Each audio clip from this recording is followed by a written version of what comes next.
Hi friends, எல்லாருக்கும் நமஸ்காரம்.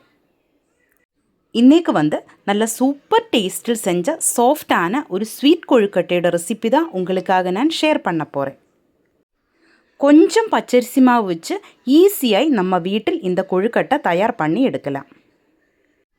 கொழுக்கட்டைக்கும் இடியப்பத்துக்கும் அப்பத்துக்கும் புட்டுக்கும் எல்லாம் பச்சரிசி மாவு பச்சரிசியில் നിന്ന് எப்படி தயார் பண்ணுமென்னு என்னோடய சேனலில் நான் வீடியோ போட்டிருக்கு.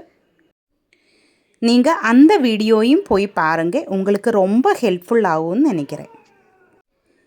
இடியப்பவும் கொழுக்கட்டையும் புட்டும் எல்லாம் ஆவியில் வேக வச்சு எடுக்கிறதுனால ரொம்ப ஹெல்த்தியான ஃபுட்டு தான்.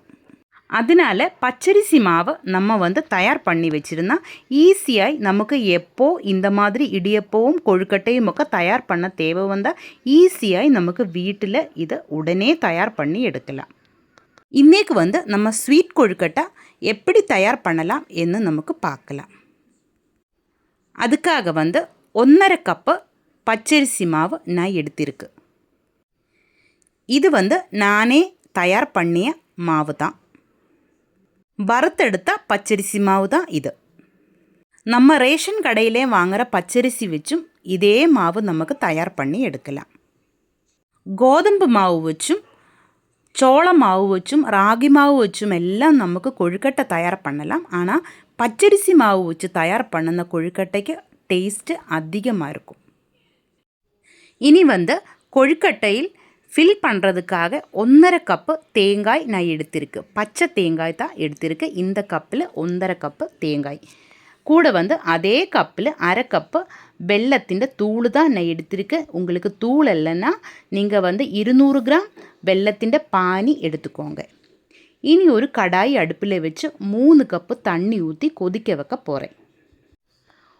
1.5 கப்பு மாவிന് 3 கப்பு தண்ணி, அதுதான் கரெக்டு அளவு.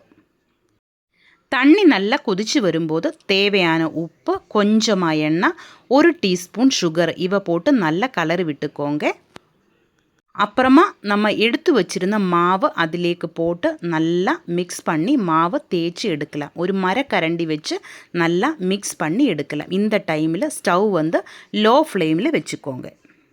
கை எடுக்காமல் மாவை இந்த மாதிரி நல்லா தேய்ச்சி எடுக்கணும். இந்த மாதிரி செய்யும்போது தான் நம்ம மாவு நல்லா சாஃப்ட் ஆகிட்டு வரும். ஒரு 3 நிமிஷம் இதே மாதிரி செய்யுங்க. அதுக்கப்புறமா நமக்கு மூடி வைக்கலாம். ஒரு 20 செகண்டு அப்படியே மூடி வச்சுக்கோங்க. அப்புறமா மூடி திறந்து மறுபடியும் இதே மாதிரி நமக்கு தேய்ச்சி எடுக்கலாம். பின்னாடி ஸ்டவ் ஆஃப் பண்ணியதுக்கப்புறமா நமக்கு கொஞ்சம் நேரம் கூட இதே மாதிரி மாவு தேய்ச்செடுக்கலாம். அப்புறமா நம்ம கடாய் மூடி வைக்கலாம். திறந்து வைக்கக்கூடாது, மாவு ட்ரை ஆகி போயிடும். இப்போ மாவு நல்லா தேய்ச்சிட்டே இருக்குது. இந்த மாதிரி செய்யணும். இனி நமக்கு மூடி வைக்கலாம். இனி நமக்கு தேங்காய் ரெடி பண்ணி எடுக்கலாம். கடாயிலேக்கு பேனிலேக்கு நான் தேங்காய் போட்டு நல்லா ஃப்ரை பண்ணி எடுக்க போகிறேன். ரொம்ப ப்ரௌன் கலர் ஒன்றும் ஆக தேவையில்லை. தேங்காயில் தண்ணி மட்டும் கொஞ்சம் வற்றி வந்தால் போதும்.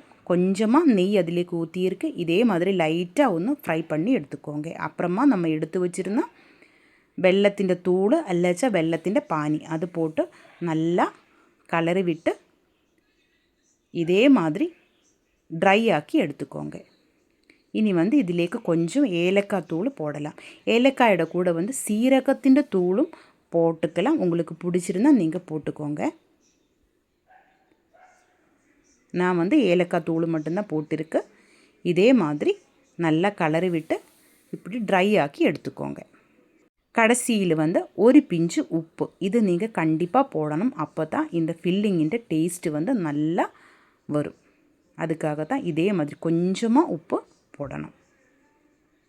இனி ஆறதுக்காக ஒரு தட்டிலேக்கு நமக்கு இது மாற்றிக்கலாம். அப்புறமா நம்ம மூடி வச்சுருந்தா கடாயோட மூடியை திறந்து மாவு கை வச்சு நல்லா தேய்ச்செடுக்கலாம்.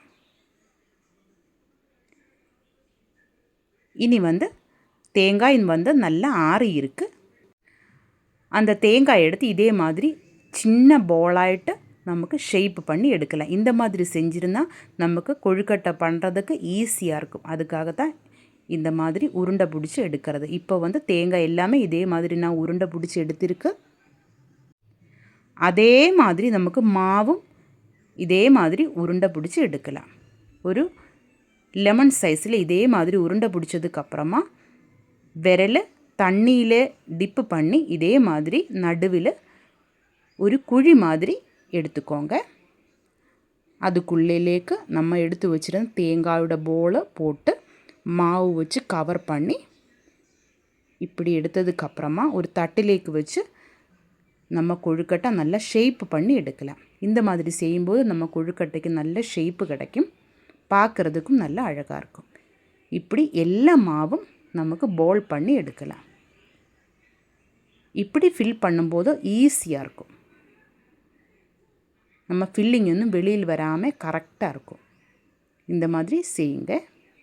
இப்படி எல்லா மாவும் நான் போல் பண்ணி எடுத்திருக்கு, ஷேப்பு பண்ணி எடுத்திருக்கு. இது வந்து இட்லி தட்டில் 7 முதல் 10 நிமிஷம் வரைக்கும் வச்சு நமக்கு வேக வச்சு எடுத்திருந்தால் நம்ம சூப்பர் டேஸ்ட்டில் ஸ்வீட் கொழுக்கட்டை ரெடி ஆகிருக்கு. இப்போ பாருங்கள், நம்ம கொழுக்கட்டை ரெடியாக இருக்குது. நமக்கு அதை கட் பண்ணி பார்க்கலாம். பார்க்குறதுக்கும் அழகாக இருக்குது, நல்ல சாஃப்ட்டுமாக இருக்கும். நீங்களும் உங்கள் வீட்டில் இதே மாதிரி செஞ்சு சாப்பிட்டு பாருங்கள். ஈவினிங் ஸ்நாக்காயும் பிரேக்ஃபாஸ்டாயும் எல்லாம் நமக்கு வீட்டில் செய்யலாம். கெஸ்ட்டுக்கு வந்தால் அவங்களுக்கும் செஞ்சு கொடுக்கலாம். இந்த வீடியோ உங்களுக்கு பிடிச்சிருந்தா கண்டிப்பாக நீங்கள் என்னோடய சேனல் சப்ஸ்கிரைப் பண்ணுங்கள், லைக் பண்ணுங்கள், உங்கள் ஃப்ரெண்ட்ஸுக்காக ஷேர் பண்ணி கொடுங்க. உங்களோட ஃபீட்பேக் வந்து கமெண்டில் எழுதி போடுங்க. தேங்க்யூ.